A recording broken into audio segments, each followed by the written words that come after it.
Baik, Assalamualaikum warahmatullahi wabarakatuh. Alhamdulillahirrahmanirrahim. Wah, Assalamualaikum warahmatullahi anbiya'i wal mursalin wa ala alihi wa sahbihi rasulillahi jami'an amma ba'du.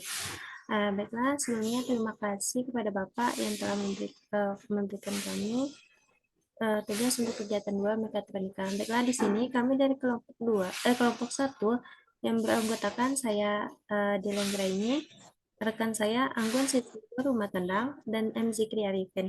Baiklah, di sini kami membahas tentang hasil diskusi kami mengenai sistem transmisi mekanik. Baiklah, untuk materi yang pertama mengenai pengertian, fungsi, dan bagian dari sistem itu akan dijelaskan oleh rekan saya. Kepada Zikri Arifin, dipersilakan.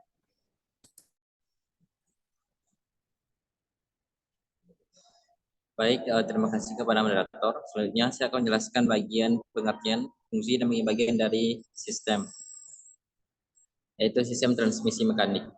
Yang pertama, untuk pengertian dari sistem transmisi mekanik, sistem ini adalah rangkaian komponen yang dirancang untuk mengirimkan daya mekanik dari satu tempat ke tempat lain dalam suatu sistem atau mesin, sehingga berfungsi untuk mengubah torsi, kecepatan, arah gerakan, atau jenis gerakan mekanik antara sumber daya dan tujuan.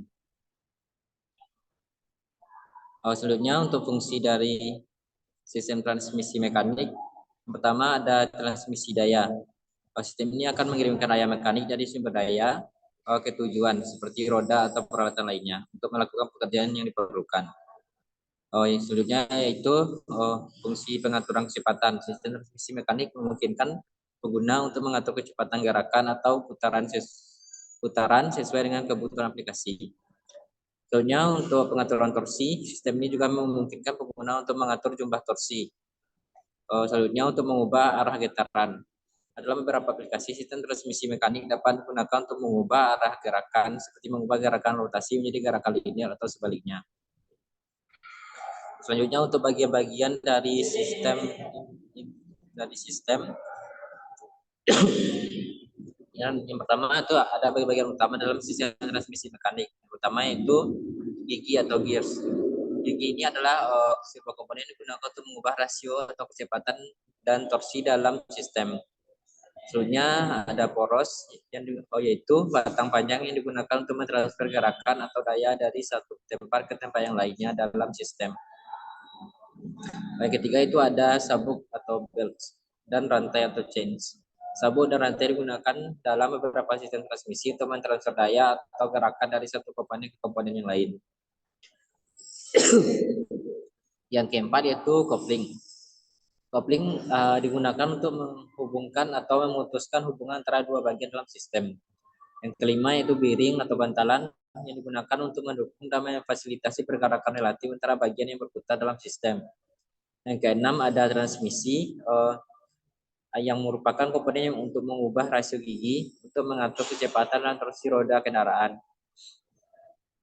Yang ketujuh ada diferensial pada kendaraan bermotor. Diferensial adalah komponen yang memungkinkan roda di sisi yang berlawanan untuk bergerak dengan kecepatan yang berbeda saat kendaraan belok.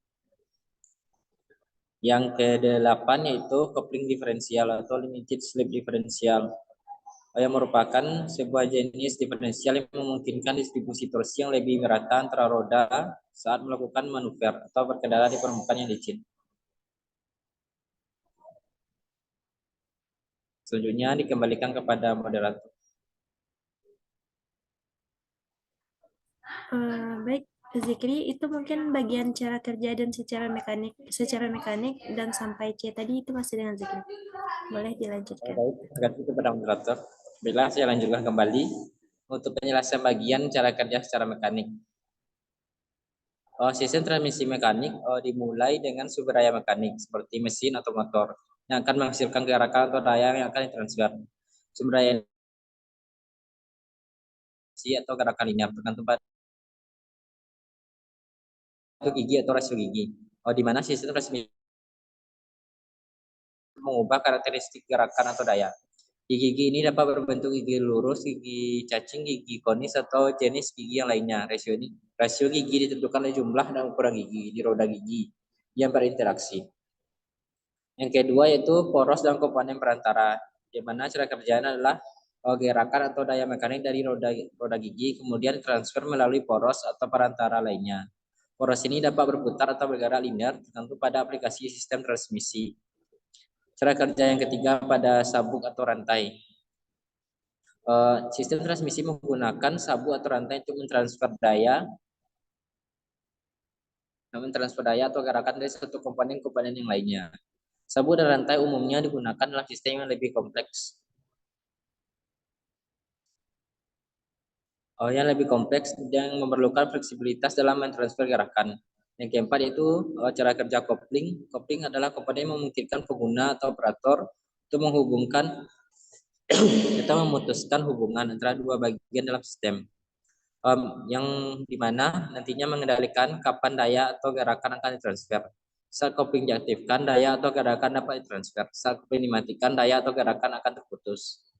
Cara kerja yang kelima yaitu tujuan atau output akhir.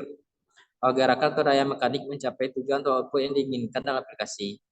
Bisa berupa roda, peralatan, alat produksi, dan bagian lainnya yang harus dijalankan atau digerakkan. Selanjutnya untuk pengendalian dan pengaturan dalam beberapa kasus, sistem transmisi mekanik dilengkapi dengan pengaturan yang memungkinkan pengguna atau operator mengendalikan rasio gigi, kecepatan torsi atau arah gerakan sesuai dengan kebutuhan aplikasi.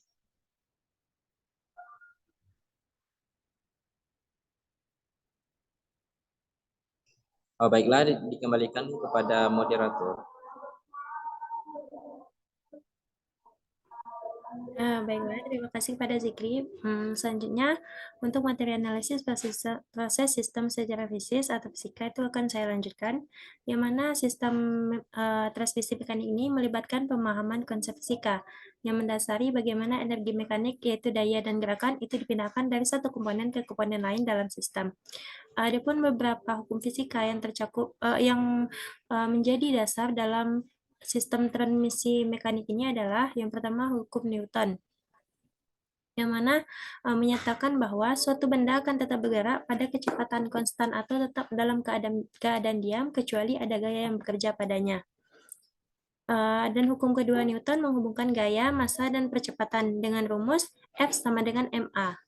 Selanjutnya itu ada hukum dasar gaya torsi atau momen, yang mana ia tuh berhubungan dengan rotasi dalam sistem transmisi mekanik, yang mana rumus dasarnya adalah T sama dengan R dikali F, di mana T adalah torsi, R adalah jarak dari titik rotasi, dan F adalah gaya yang ditetapkan. Selanjutnya itu ada energi mekanik, yang mana energi mekanik ini sangat penting dalam sistem transmisi mekanis. Selanjutnya itu ada rasio gigi dan kecepatan sudut, ada pemeliharaan energi, dan ada faktor gesekan. Selanjutnya itu materi yang keempat untuk konstruksi sistem. Ada dua jenis. Yang pertama yaitu konstruksi sistem transmisi manual, di mana di sini dapat dilihat pada gambar transmisi manual di sepeda motor. Pada contohnya itu merupakan sistem transmisi yang banyak digunakan. Nah, hal itu dikarenakan transmisi itu pertama kali yang digunakan untuk mereduksi putaran dari prosengkol. Adapun komponen dari transmisi manual ini adalah yang pertama gear transmisi, yaitu transmisi ini terdiri dari beberapa pasang gear yang terpasang berjejer dalam dua buah poros transmisi, yaitu poros input transmisi dan poros output transmisi. Adapun komponen gear transmisi ini yang pertama yaitu ada roda gigi, yang kedua ada poros transmisi manual, yang mana di poros transmisi manual ini itu ada beberapa komponen utamanya. Yang pertama kopling adalah sebuah komponen yang menghubungkan dan memutuskan aliran tenaga antara mesin dan transmisi. Yang kedua yaitu transmisi, yaitu komponen yang berfungsi untuk mengubah rasio perbandingan gigi sehingga menghasilkan perubahan torsi dan kecepatan putaran pada roda penggerak. Selanjutnya poros penggerak, yaitu komponen yang menghubungkan transmisi dengan diferensial. Selanjutnya diferensial, komponen yang memungkinkan roda penggerak pada sisi yang berbeda untuk berputar dengan kecepatan yang berbeda saat kendaraan berbelok. Selanjutnya itu ada as roda sebagai komponen yang terhubung langsung pada roda penggerak dan membedakan tenaga dari poros penggerak ke roda penggerak. Selanjutnya Untuk konstruksi sistem transmisi otomatis yang mana itu dapat dilihat pada gambar, ada TRQ converter, ada oil pump, planetary gear set, clutch box, output shaft, valve body, oil pan, dan band brake. Yang mana beberapa komponen dalam sebuah gearbox otomatis itu ada turbo converter yang berfungsi yang letaknya itu pada input shaft transmisi yang tersambung dengan flywheel crankshaft. Selanjutnya yaitu ada planetary gear set yang mana bertugas untuk menaikkan dan menurunkan kecepatan mobil dengan menyesuaikan perbandingan gigi yang dibutuhkan. Selanjutnya itu ada hydraulic control yang mana itu terdiri atas tabung reservoir oli dan pompa yang mana berfungsi untuk mengontrol kinerja rem dan kopling pada transmisi otomatis di mobil. Selanjutnya itu ada manual linkage yang mana itu dapat ditemukan dua buah linkage yang memungkinkan transmisi masih dapat dioperasikan secara manual oleh pengemudi tanpa bantuan pedal kopling. Adapun proses pengontrolan pada sistemnya, yang mana untuk proses pengontrolan pada sistem manual itu ada cara kerja terletak pada cara kerja gear transmisi manualnya. Yang pertama itu pada posisi netral. Pada posisi netral, pedal pemindah gigi itu belum diinjak sehingga seluruh pasangan roda gigi itu masih dalam keadaan bebas. Nah, hal itu menyebabkan putaran dari poros input tidak dapat diteruskan ke poros output. Proses ini ditandai dengan nyala lampu netral berwarna hijau pada panel indikator speedometer. Dimana seperti pada saat kita membawa Honda, itu ada posisi netral yaitu hijau atau dengan giginya tidak ada masuk gigi. Selanjutnya itu posisi gigi masuk.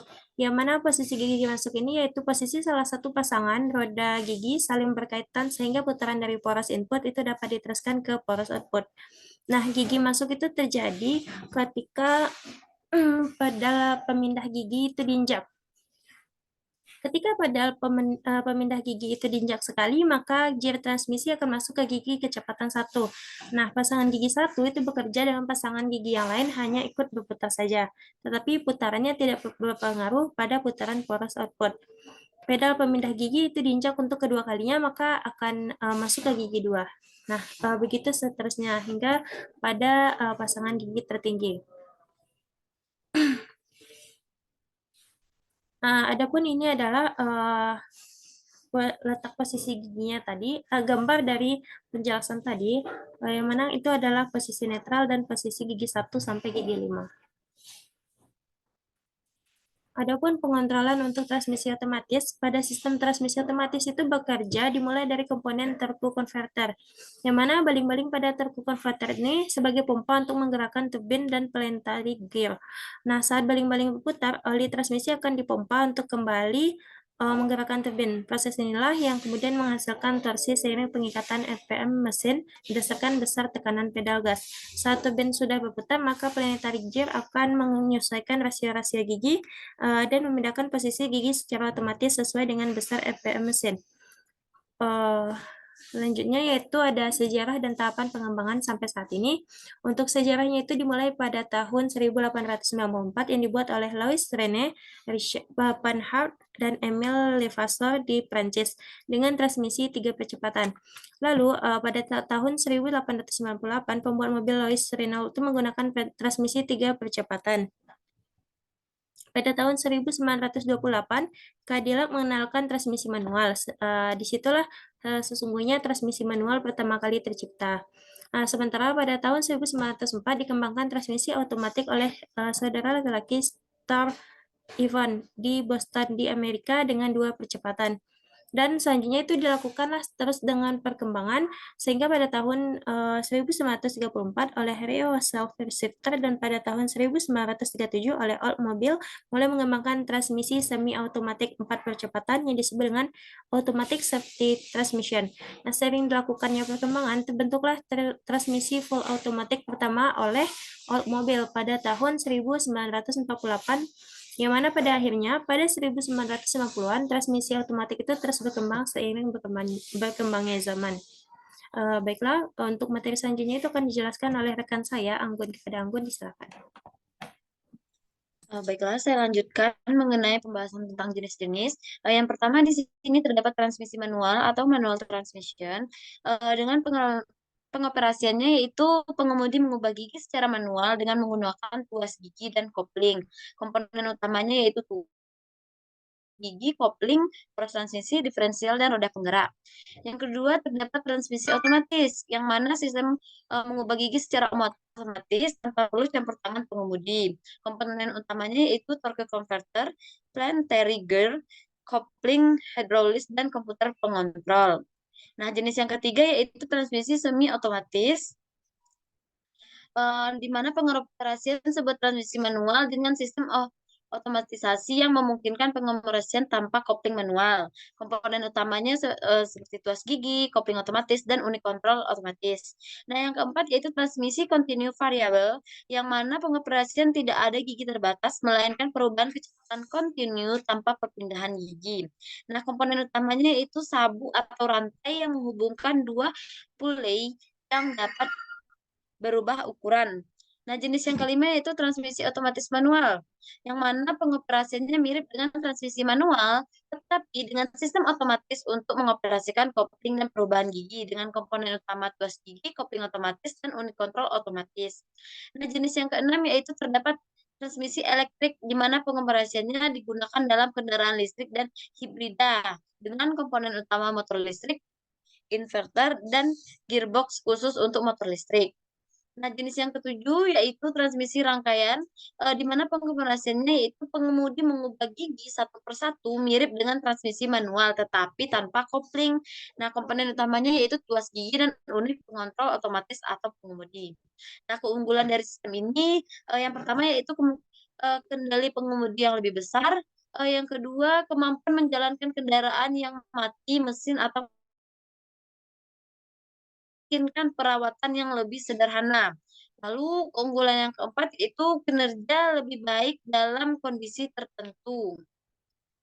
Nah, selanjutnya ada lagi terdapat keunggulan yaitu efisiensi bahan bakar yang seperti transmisi manual cenderung lebih efisien dalam hal bahan bakar dan beberapa situasi. Nah, yang keenam yaitu harga lebih terjangkau. Kendaraan dengan transmisi manual biasanya memiliki harga yang lebih rendah daripada versi yang sama dengan transmisi otomatis. Nah, selanjutnya kita masuk ke dalam contoh aplikasi atau alat yang telah menerapkan sistem transmisi mekanik. Yang pertama yaitu rancangan mekanik transmisi detektor dan sumber pemindai gamma. Nah, rancangan mekanik transmisi detektor dan sumber pemindai gamma ini merupakan perangkat scanning atau pemindai dari suatu bejana produksi bahan bakar atau kimia untuk memantau adanya komponen internal bejana yang mengalami kerusakan atau produksi bejana mengalami gangguan. Nah, guna mendapatkan hasil nilai yang presisi, diperlukan suatu sistem transmisi yang tidak mudah terpengaruh oleh getaran akibat gerak translasi, getaran akibat angina, dan juga antar sumber dan detektor harus satu sumbu. Nah, sistem transmisi ini dapat digunakan dengan mudah pada fasilitas bencana proses target yang tersedia. Contoh yang kedua yaitu desain sistem mekanik pada transmisi motor matic untuk keselamatan pengendara. Dapat dilihat seperti pada gambar, yaitu desain sistem mekanik pada transmisi motor matic yang mampu mencegah dari kesalahan. Next.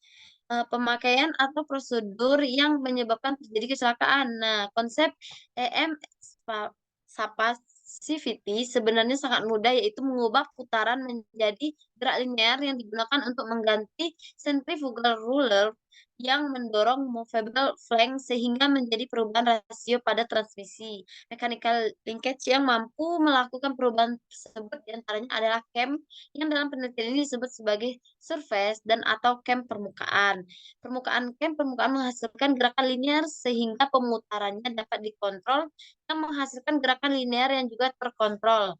Gear reducer digunakan untuk mengurangi putaran karena pergerakan cam hanya 1.800 untuk mendapatkan rasio dari rasio rendah ke rasio tertinggi.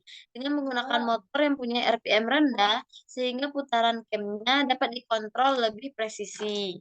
Nah, baik, selanjutnya saya kembalikan kepada moderator. Baik, terima kasih kepada Anggun dan Zikri yang telah menyampaikan materinya. Baiklah, mungkin sekian materi yang dapat kami sampaikan. Baiklah, saya sebagai moderator mewakili rekan-rekan yang lainnya minta maaf jika ada kesalahan kata dalam penyampaian. Baik, saya akhiri dengan Assalamualaikum warahmatullahi wabarakatuh.